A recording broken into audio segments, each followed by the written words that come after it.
Hi, Sue Stockdale here again, and welcome to episode 111 of the Access to Inspiration podcast, where you can be inspired by people who may be unlike you. Well, if you've ever tried to create change and come up against rules, procedures, or obstacles that make it really difficult, today's guest, Paolo Savaget, has got an answer for you. He is Associate Professor at Oxford University, and the focus of his work is transforming unjust systems through workarounds and entrepreneurship. Paolo describes some brilliant examples of organisations that have done this, and I hope you'll gain some inspiration from his stories.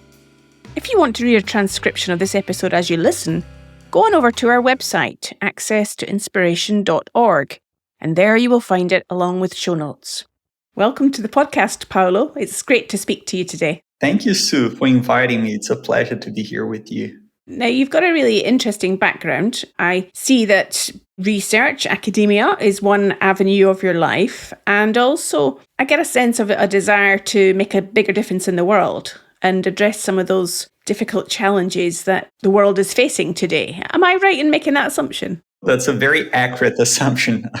I worked for many years as a consultant, and I also worked as a social entrepreneur for some years as well. Then I became a full-time academic, but I still have some commitments with organizations worldwide, either as a member of advisory boards or more actively engaging with some action-oriented projects as well. So tell us how you got into what you're doing now then. I understand you're originally from Brazil, is that right? Exactly, yes. So what was your career upbringing? And when you were a young Paolo, what did you want to be when you grew up? Wow, young Paolo had no idea what older Paolo would turn to be. There was a lot of serendipity in this journey, right? And many things that I really could not foresee. But I started engaging with innovation and sustainability projects relatively early on. And that has changed a lot my way of thinking of my own career and also what excites me, both from an intellectual perspective, things that I want to study and things that I want to do research on, but also my motivations, what I think I can contribute to. Coming from Brazil, Brazil is a very unequal country, and that inequality was very visible from even in my childhood. And also it's a very environmentally rich country with many challenges related to environmental degradation. And I think that shaped a lot my goals and the ways I think. I worked for quite a few years in Brazil as a consultant and as an entrepreneur, and these were all projects related to sustainability. And one of the good things of working with sustainability is that you're exposed to so many different projects and problem areas. So I worked, for example, with projects with traditional populations in the Amazon, but also with very large companies in São Paulo. I was exposed to different settings, different kinds of stakeholders, different problems, different perspectives. And I think that shaped a bit. I do research and I try to contribute to a better world. So in that, how did your learning evolve from being involved in these projects to then thinking about how you could add most value to the world with your experience and knowledge and insight? I think the different dimensions to this one is that I want to contribute, but also I got to be excited about things. And I think that excitement was built over time based on these many different experiences I had in different settings. And one of the key learnings I had was that I started seeing more potentiality in places that people only see scarcity. So, for example, working in favelas in Brazil, I saw so much potentiality. They are normally treated as places of absence of public services or security, right? Like things that people normally describe. But there's so much happening there. There's so much potential, so many opportunities, brilliant people doing really interesting, innovative stuff. And the same, for example, working with traditional populations in the Amazon, people that are normally treated as if they were completely ignored or if they were left aside from urban areas, for example. And there's so many things I've learned from them, from traditional populations in the Amazon. That was the first time that I got a good understanding of resilience, for example, right? We talk a lot about resilience, and they taught me about resilience in a way that I had never thought before, coming from the best universities. And that was learning from traditional knowledge. And that shaped a lot my thinking at the time, well, before starting the research that ended up was the beginning where I developed the ideas for this book that I published. I was working on many different projects. And I got frustrated with even my own work as a consultant because I use a lot this idea of systems thinking, systems lenses, systems change. And I realized that regardless of where I was working, whether providing recommendations for projects with traditional populations or a very large chemical company, I offered similar sets of recommendations that were not wrong, but they were very generic, like more coordination, more alignment, more coordination of different stakeholders and so on. And then I started asking myself, who doesn't necessarily start from the same assumptions, or who makes systems change in ways that are different from those recommendations that I was providing. And then I thought of computer hackers that I also thought were very ignored. Like, I know very little about computer hackers, but they seem to make change so quickly and resourcefully in very complex computer systems. And then I started to study them. And at the time, I was interested in these organizations, these individuals that the business world normally ignores. The scrappy groups in the fringes of power structures, or that do not have lots of financial resources, but who are so creative in creating different innovations in very ingenious ways that we ignored. And I thought the business world could learn a lot from these organizations, whether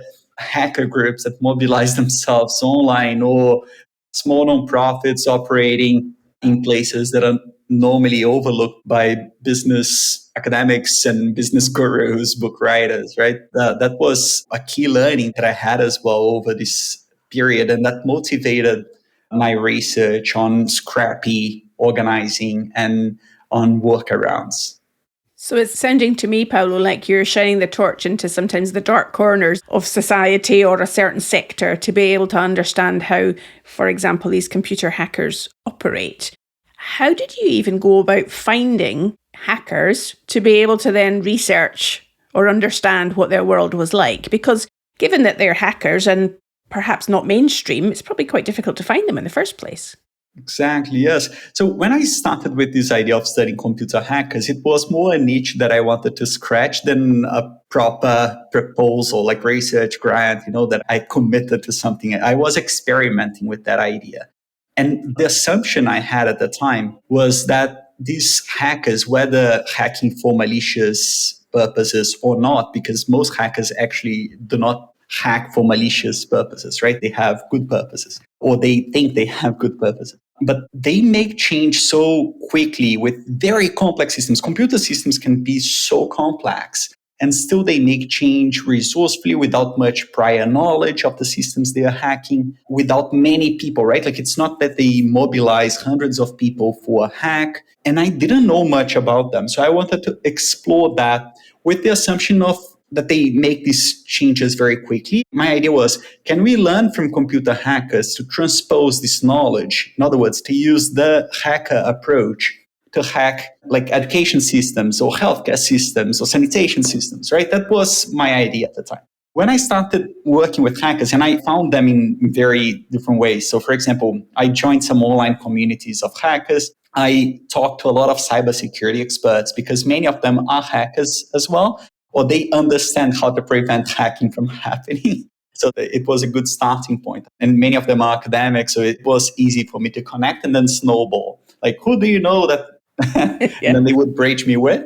Many hackers are not anonymous. Some of them are very vocal in online communities. And there's a group actually of hackers that think that hacking shouldn't be anonymous, so that it does demystify a little bit hacking. So I also use those communities a lot. But when talking to these hackers, and they would not only point me to other hackers, computer hackers, but they would also say, look at these hackers in the financial sector, or look at these hackers in healthcare. They are hacking the healthcare system in Zambia, or they're hacking the financial system in Kenya, right? And then I realized that my assumption was wrong. I was trying to learn from these approaches from computer systems to transpose to other systems. But the reality was that these hackers already recognize hackers in other systems as well. Even though they didn't necessarily use the terminology, these hackers in healthcare didn't describe themselves as hackers. They were seen as hackers because they had the hacker approach. And that was a pivot for me. I ended up studying these organizations that were hacking all kinds of systems to address pressing sustainability problems, but most of them would not describe themselves as hackers. So as you're talking, Paolo, there's a few things I'm picking up from your approach. And please clarify for me if I'm on the right lines here from what I'm hearing. One is your desire to make an impact and to accelerate that impact. The use of experimentation, I'm hearing, is a key part of how you go about things. The ability to challenge assumptions as well. And then finally, this idea of taking knowledge from one area and seeing if it will work somewhere else. Are those some of the things that you would say are key to your approach and your research? Definitely, yes. I have very little regard for disciplinary boundaries, for example. I have a joint appointment between engineering and the business school. I have a background that combines multiple disciplines, and I like crossing these boundaries that I find artificial sometimes as well, right? Learning from different settings, transposing knowledge, engaging with practitioners, engaging with academics, and also looking and valuing overlooked organizations, individuals that are doing amazing things but have not been recognized. And their approaches, we can learn so much from them and use in different settings as well. I'm loving what you say there, because really that's the principle of this Access to Inspiration podcast, that we often speak to guests who are not recognized in their sector. They're not the big celebrity name. However, what they are doing is very impactful and really important for us to learn from and be inspired by. One of the pieces of research that I understand that you undertook, Paolo, was in Zambia and looking at how to get life-saving medicines to remote areas by looking in a completely different sector. Tell me about that. Exactly, yeah. So one of these hacks or workarounds that I identified was in Zambia, a very small organization that realized that you don't find life-saving medicines in remote regions, such as diarrhea treatment. Diarrhea is one of the biggest killer of children under the age of 5.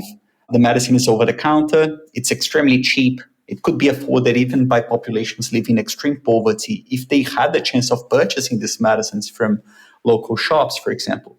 But you cannot find these medicines.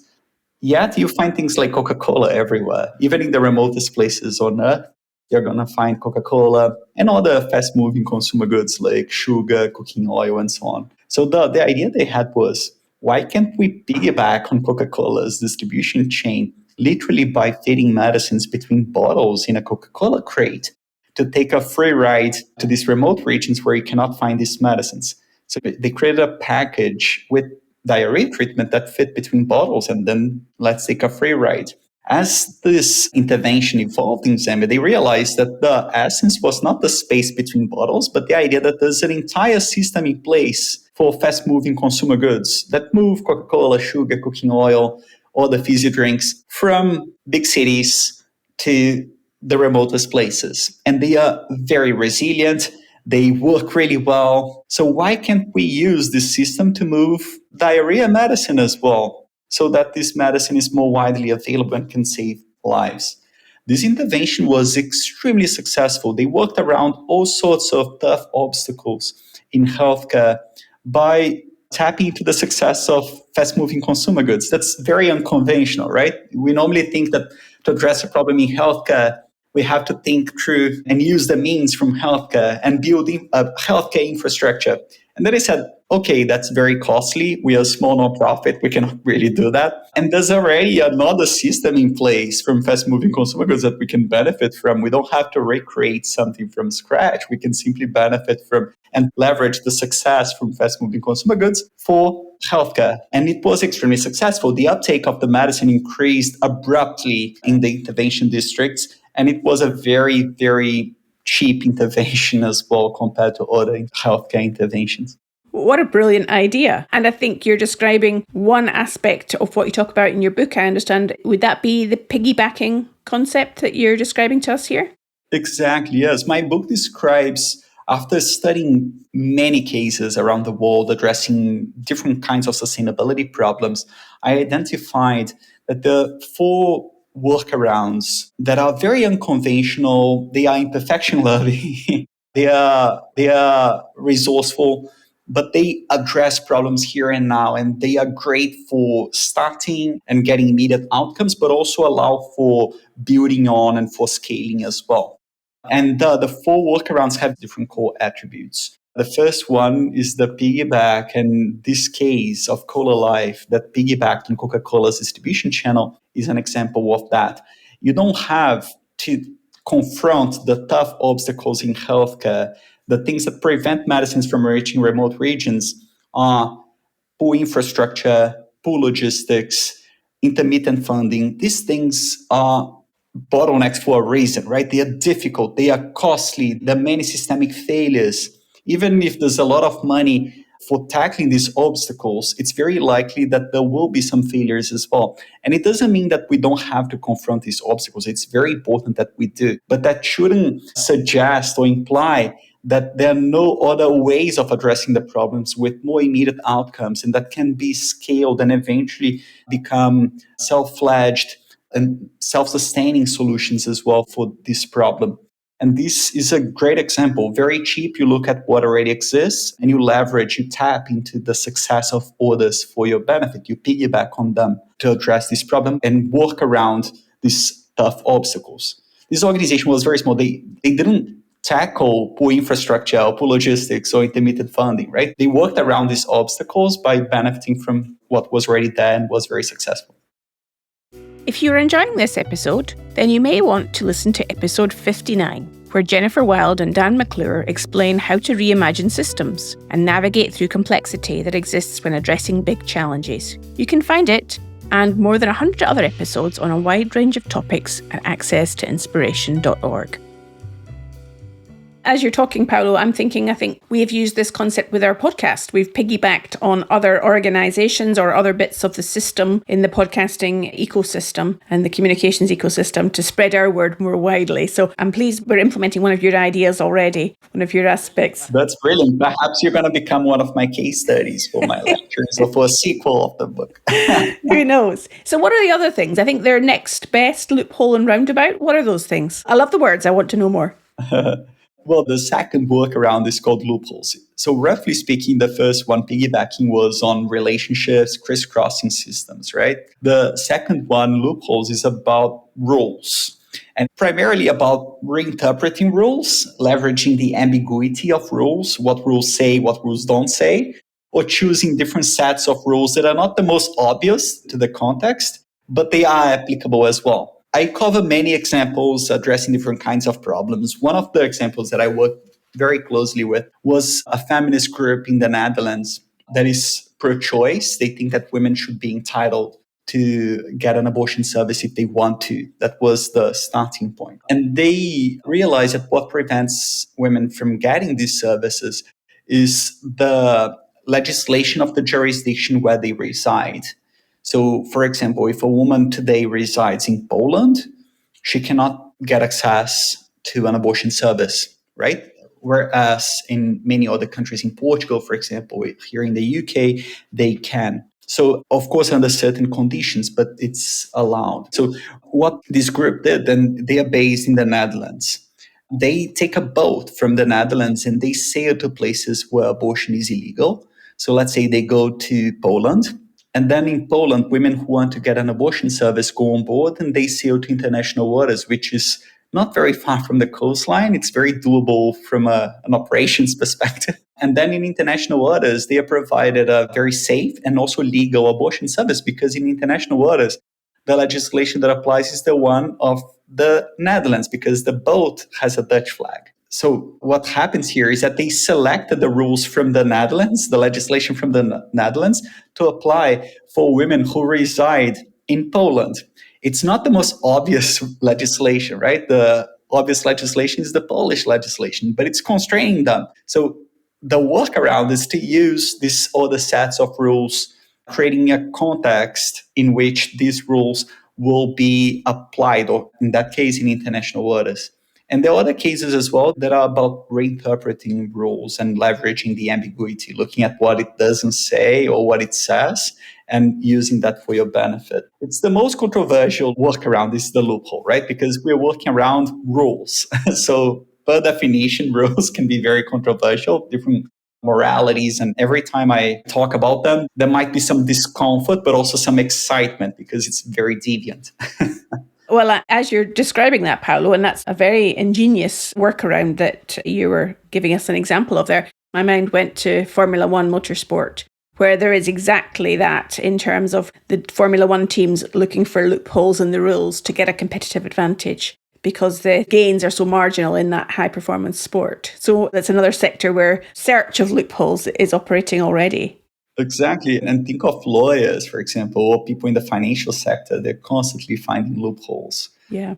But I try to cover cases of human rights violations, cases of lawyers, right? Cases of small nonprofits, but also large companies or even policymakers using loopholes in emergency situations. Because we can all use loopholes, but most people think of loopholes as like tax evasion, something benefiting the very wealthy. But the reality is that we can all use loopholes if we know how to find them. And that's what I tried to show with my book, so that it empowers people that cannot hire the most expensive lawyers to find loopholes, to challenge rules that are unfair. And there are many out there that are unfair. I'm really intrigued already to learn more about these different aspects in your book. So I'm sure our listener, as well as myself, can go and find a copy and find out more about them. What I do want to find out from you, Paolo, if we have a listener that wants to create an impact that maybe not have a massive amount of resources, what would be your description for us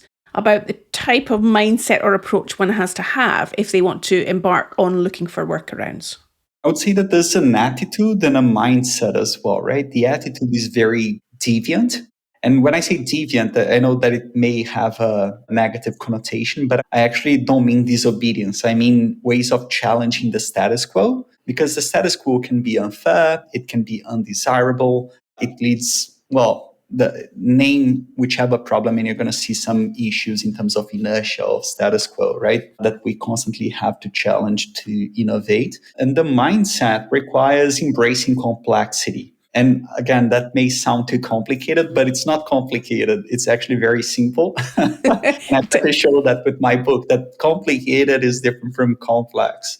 Complicated solutions are not very good in complex situations. Simple solutions are good in complex situations. And there are techniques to embrace complexity and try to see across systems or even within systems by zooming in, zooming out. I describe some ways, some techniques that allow us to engage with the situations in which we find ourselves or the problems that we may want to tackle and find possibilities of intervening that are very accessible to us, that don't necessarily require a lot of resources, a lot of power, for example, and that can produce more immediate outcomes as well. And I would say that based on this research, I studied so many cases, right? And there are 4 kinds of workarounds with very core attributes. And once you understand the attributes, it becomes much easier to find these possibilities to act systemically in very empowering ways, because you don't feel disenfranchised if you can tackle a complex problem. There's so many tough obstacles that many of us become disenfranchised and say, how can I possibly tackle climate change? It's so big. Not even the United Nations can fully tackle this. But it shouldn't prevent us from acting. And we need this distributed action, right? Many people doing a bunch of stuff.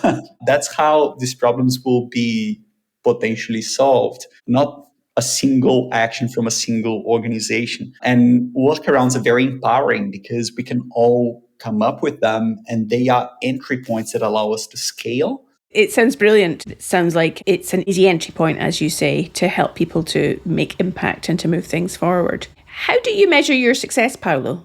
Wow, my success. I don't think I measure it that much, to be honest, because I constantly reframe and rethink what I've been doing. And I think that that's also part of the hacker or the workaround mindset. If you start from metrics, you get constrained to what you knew yesterday. But if you allow yourself to constantly experiment and think retroactively, you're constantly reflecting on your actions. For example, if you act on something and then you start thinking, how did that make me feel? Did I like? Did I dislike what I learned? What did I know yesterday that I improved that knowledge today? Or perhaps what did I know yesterday that now I realize that I was wrong? So there are many ways of challenging your knowledge once you start reflecting on your previous actions. Whereas if you start with metrics, I think it can be very constraining. You don't necessarily engage in these reflections, or you think that you know everything from the outset. When in reality, when you expose yourself, especially in complex situations, you don't. It's better to know that you don't know than to pretend that you know everything from the outset. So I deliberately avoid them, or I decide my metrics after I have already engaged with some problems and I see what is more desirable or not. That sounds like a very sensible approach, Paolo. And finally, given that we are the Access to Inspiration podcast, where do you get your inspiration for continuing your research and your work? I get inspiration from so many places. I have brilliant colleagues in academia who constantly inspire me with their ideas, with the research they conduct. But also I get so much from practitioners. And that's one of the reasons why I dedicate time to talking to practitioners, to being part of advisory boards and working more actively on action research as well. Because I can see more directly the impact of the work, but also I learn from them. I benefit so much from them. Most of my research ideas didn't come out of time that I spent in just thinking. Like that's it's actually from others. I take a lot from others and I try to acknowledge the contributions from so many people that shape the way I think and the research I do. This research that was published in the book came from knowledge from and the wit of so many organizations, these scrappy organizations that I met worldwide. Without them, it's nothing that I could have learned from books or from other papers. I had to go to the field and engage with them and learn from the wisdom and from the flexible ways that they approach problems.